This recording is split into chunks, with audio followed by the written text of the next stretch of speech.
Hello friends, welcome to first class education. तो आज के वीडियो में हम मानव रोग को डिस्कस करने वाले हैं। इसमें हम बैक्टीरिया से होने वाले, वायरस से होने वाले, प्रोटोजोआ से होने वाले या कृमियों से होने वाले या सेक्सुअल से होने वाले सारे रोग हम इसमें डिस्कस करने वाले हैं। वीडियो में आप बस अंत तक बने रहिएगा। आप इस एक वीडियो के अंदर सारे इंपॉर्टेंट जो रोग है वहाँ हम इसमें डिस्कस कर लेंगे और यह आपको ईजिली याद भी हो जाएंगे। हम इस वीडियो में जो वायरस से होने वाले रोग है और कौन से वायरस से होते हैं यह भी हम इसमें जानने वाले हैं। और हम इससे पहले भी वीडियो बना चुके हैं, आप प्ले लिस्ट में जाके इसे देख सकते हैं साइंस से। तो चलिए दोस्तों, बगैर देरी कर रहे हम स्टार्ट करते हैं आज का वीडियो। तो सबसे पहले है कि मानव रोग क्या होता है और इस शब्द को कहाँ से लिया गया है। तो जो मानव रोग अंग्रेजी शब्द डिसीज का ही अर्थ होता है। क्या होता है दोस्तों? अंग्रेजी शब्द डिसीज का ही अर्थ क्या होता है? मानव रोग हो जाता है। इसका क्या अर्थ होता है? तो असुविधा अर्थात स्वास्थ्य में बाधा या अस्वस्थ होना क्या कहलाता है? रोग कहलाता है।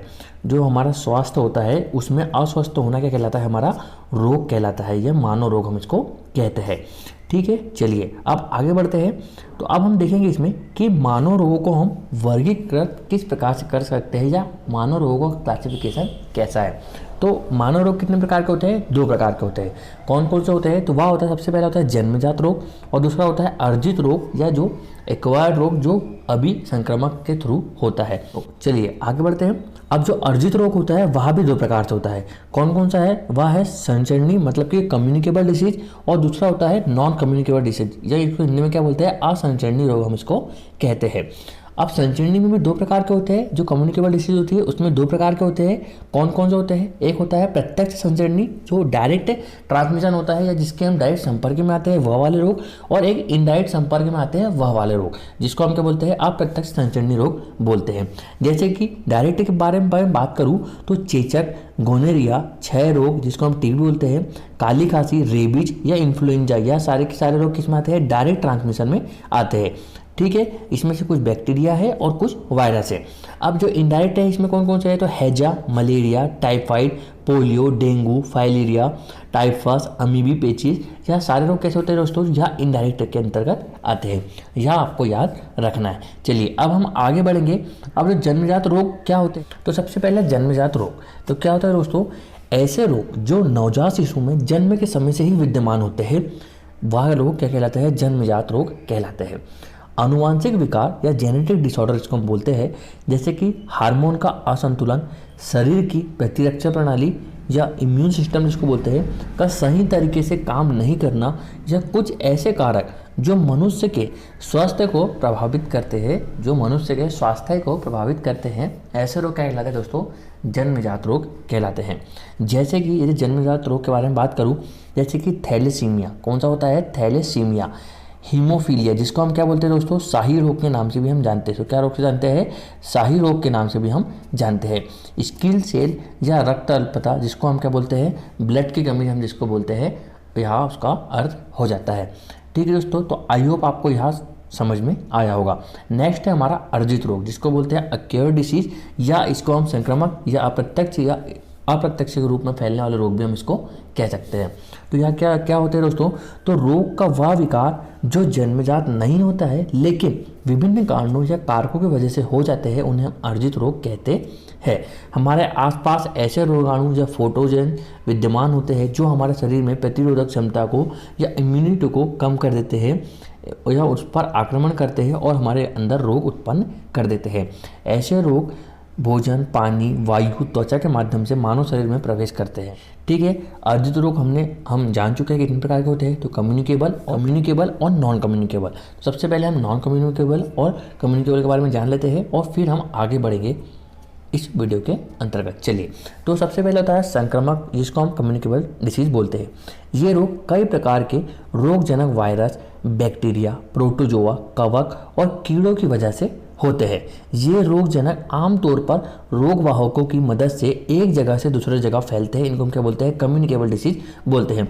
दोस्तों यह बहुत छोटी सी बात है, इसको समझाने की ज़रूरत नहीं है, इसलिए जस्ट एक बार रीड भी कर लोगे तो आपको यह याद हो जाएगा। वीडियो में बस आप अंत तक बने रहिएगा क्योंकि आगे जो हम आने वाले हैं जैसे कि वायरस, बैक्टीरिया किन किन रोगों जो पर्टिकुलर वायरस क्या है वह सारी हम डिस्कस करेंगे।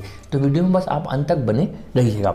संचरणीय रोग नॉन कम्युनिकेबल डिसीज जिसको हम बोलते हैं, ये रोग मनुष्य के शरीर में कुछ अंगों या अंग प्रणाली को सही तरीके से काम नहीं करने देते हैं। इनमें से कई रोग पोषक तत्वों, खनिजों, विटामिन की कमी से होते हैं। ऐसे रोग क्या कहलाते हैं? असंचरणीय रोग कहलाते हैं, जैसे कि कैंसर या एलर्जी, इसको हम डिफाइन कर सकते हैं इनसे। ठीक है, चलिए आगे बढ़ते हैं। अब संक्रामक रोगों के प्रकार, तो संक्रामक रोगों के प्रकार कौन कौन से होते हैं? तो प्रत्यक्ष और अप्रत्यक्ष। तो प्रत्यक्ष में कौन कौन से? प्रत्यक्ष क्या होता है? तो सूक्ष्म जीवी जनित रोग जिनके सीधे संपर्क अथवा श्वास द्वारा संक्रमित व्यक्ति से स्वस्थ व्यक्ति में तक फैलते हैं, ऐसे जैसे कि क्षय रोग, चेचक, काली खांसी जिसको हम वूपिंग कफ भी बोलते हैं, या इन्फ्लुएंजा, यह सारे कैसे होते हैं दोस्तों? जो संचरणीय रोग कहलाते हैं। असंचरणीय रोग कौन कौन से होते हैं?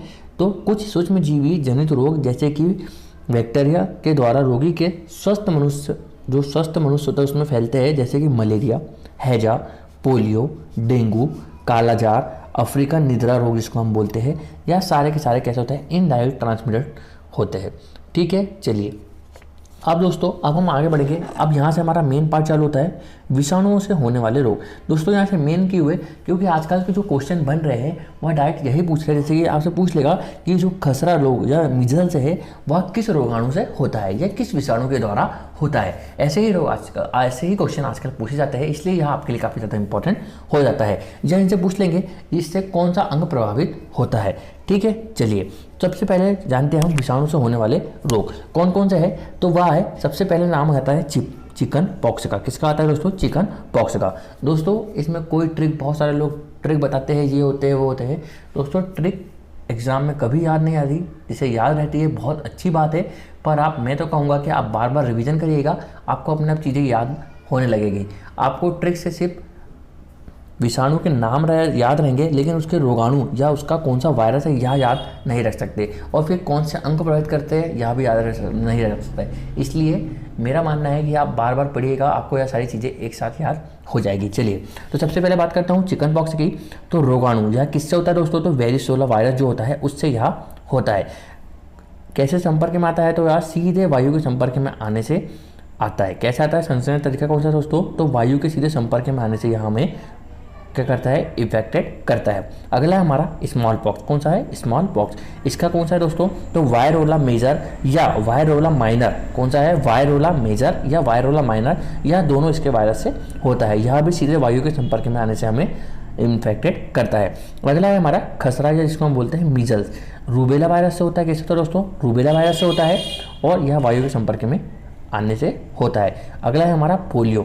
यह पोलियो वायरस से होता है और यह दूषित भोजन एवं जल के हमारे शरीर के अंतर्गत एंट्री करता है। अगला है रेबीज। रेबीज किससे होता है दोस्तों? रैबिडो वायरस। किससे होता है? यह रैबिडो वायरस से होता है, और जो रैबिडो वायरस है वह कुत्ते के काटने से हमारे अंदर आता है। अगला है हेपेटाइटिस। हेपेटाइटिस बी वायरस से होता है और यह दूषित जल से हमारे अंदर आता है। अगला है हमारा डेंगू है, जो डेंगू वायरस से होता है, और एडिस मच्छर या इजिप्ट मच्छर के काटने से यह हमारे अंतर्गत आता है। एड्स से कहता है दोस्तों? तो HIV जो वायरस है उससे होता है, और दूषित रक्ताधान या असुरक्षित यौन संबंध से यह हमारे शरीर में एंट्री करता है। चलिए अगले हमारे जीवाणु या बैक्टीरिया से होने वाले रोग। तो सबसे पहले आता है इसमें ट्यूबरक्लोसिस या TB। इसका जो बैक्टीरिया वह कौन सा है? तो माइक्रोबैक्टीरियम ट्यूबरक्लोसिस इसका बैक्टीरिया हो जाता है। और कैसे हमारे शरीर को इन्फेक्ट करता है? तो वायु से संपर्क में आने से। अगला है टाइफाइड। तो टाइफाइड जो बैक्टीरिया है, उसका बैक्टीरिया क्या है दोस्तों? साल्मोनेला टाइफी है, और यह दूषित भोजन एवं जल के अंतर्गत आने से हमारे शरीर को इन्फेक्टेड करता है। अगला है हमारा हैजा या कॉलेरा भी इसको हम बोलते हैं। इसका बैक्टीरिया क्या है दोस्तों? तो विब्रियो कॉलेरी, और यह दूषित भोजन एवं जल से हमारे शरीर को इन्फेक्टेड करता है। अगला है डिप्थीरिया। डिप्थीरिया का बैक्टीरिया क्या है दोस्तों? तो कॉर्नी बैक्टीरियम डिप्थीरी, और यह वायु के सीधे संपर्क में आने से हमारे शरीर को इन्फेक्टेड करता है। चलिए आगे बढ़ते हैं। अगला है हमारा लेप्रोसी, जिसको हम कुष्ठ रोग के नाम से भी जानते हैं। इसका बैक्टीरिया क्या है दोस्तों? तो माइक्रोबैक्टीरियम लेप्री जो है इसका बैक्टीरिया हो जाता है, और संक्रमित व्यक्ति के संपर्क में आने से यह होता है। काली खांसी वूफिंग कफ जिसको बोलते हैं, यह होता है बॉडी डेटा पर्टूसिस। कौन सा दोस्तों? बॉडी डेटा पर्टूसिस, और वायु के सीधे संपर्क में आने से हमारे शरीर में फैलता है। ठीक है, चलिए आगे बढ़ते हैं। अब नेक्स्ट है हमारा प्रोटोजोआ से होने वाले रोग। तो प्रोटोजोआ में मुख्य जो रोग है सबसे पहले आता है हमारा मलेरिया। यह हर बार पूछा जाता है। यह कौन सा प्रोटोजोआ है दोस्तों? तो यह है प्लाज्मोडियम। कौन सा है? प्लाज्मोडियम। मलेरिया से फैलता है और किसके संपर्क में आने से आता है? तो जो मादा एनोफिलीज मच्छर होता है उसे काटने से हमारे शरीर में इन्फेक्टेड करता है। अगला है अमीबी की डिसेंट्री। यह एंटी अमीबा हिस्टोलिका से होता है और दूषित भोजन के जल से हमारे शरीर में आता है। अगला है हमारा कालाजार, जिसको क्या बोलते हैं? लिशनियासिस, जिसको जो इसका प्रोटोजोआ होता है वो भी कौन सा होता है? लिशमनिया जो इसका जो होता है वह प्रोटोजोआ होता है। और सैंड फ्लाई के काटने, सैंड फ्लाई एक मक्खी है जिसके काटने से हमारे शरीर में आता है। अगला है हमारा स्लीपिंग सिकनेस, जिसको हम बोलते हैं, या निद्रा रोग हम जिसको बोलते हैं, यह कौन सा है दोस्तों? तो यह है ट्रिप्नोसोमा ब्रूसी होता है और सीसी फ्लाई या सीसी मक्खी काटने से हमारे शरीर के अंतर्गत आता है। ठीक है, चलिए आगे बढ़ते हैं।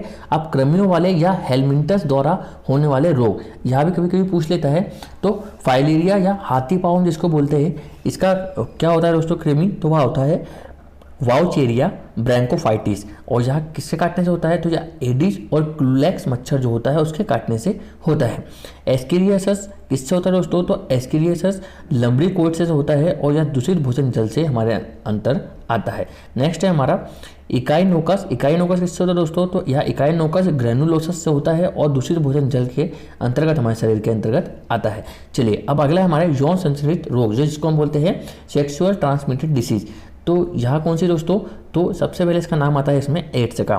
तो जो एड्स बीमारी होती है वह बीमारी HIV विषाणु के कारण होती है, जो हमारे शरीर की प्रतिरक्षा प्रणाली पर आक्रमण करके हमको कमजोर कर देती है, जिससे मनुष्य में अन्य रोगों से लड़ने की क्षमता कम हो जाती है और वह अन्य रोगों से भी ग्रसित हो जाता है एड्स में। अगला है हमारा सिफिलिस। सिफिलिस क्या है दोस्तों? तो यह भी एक यौन संक्रमण बीमारी है जो बैक्टीरिया ट्रोपोनेमा पैलिडम किससे होता है? यह बैक्टीरिया से होता है। कौन सा होता है? वह ट्रोपोनेमा पैलिडम द्वारा होता है और गर्भावस्था के जन्म के समय यह रोग मां से बच्चे अथवा गर्भ में पड़ रहे बच्चे को संक्रमित कर सकता है। अगला है गोनोरिया, इसको क्या बोलते हैं हम? सुजाग रोग भी बोलते हैं। तो यह कैसे होता है दोस्तों? तो यह होता है निसेरिया गोनोरिया नामक जो जीवाणु होता है या जो बैक्टीरिया होता है उससे यह रोग होता है। ठीक है दोस्तों, तो चलिए दोस्तों आज का वीडियो हम यहीं तक रखते हैं। आई होप आपको यह सारी चीज़ें समझ में आई होगी। आप वीडियो को एक बार और देखिएगा, आपको सारी चीज़ें यह समझ में आ जाएगी। आपने यदि चैनल को सब्सक्राइब नहीं किया है तो चैनल को सब्सक्राइब कर लीजिएगा और हमारे वीडियो को लाइक और शेयर जरूर करिएगा और कमेंट करके बताइएगा कि आपको वीडियो कैसा लगा है। चलिए दोस्तों आज का वीडियो हम यहीं तक रखते हैं। थैंक यू सो मच दोस्तों।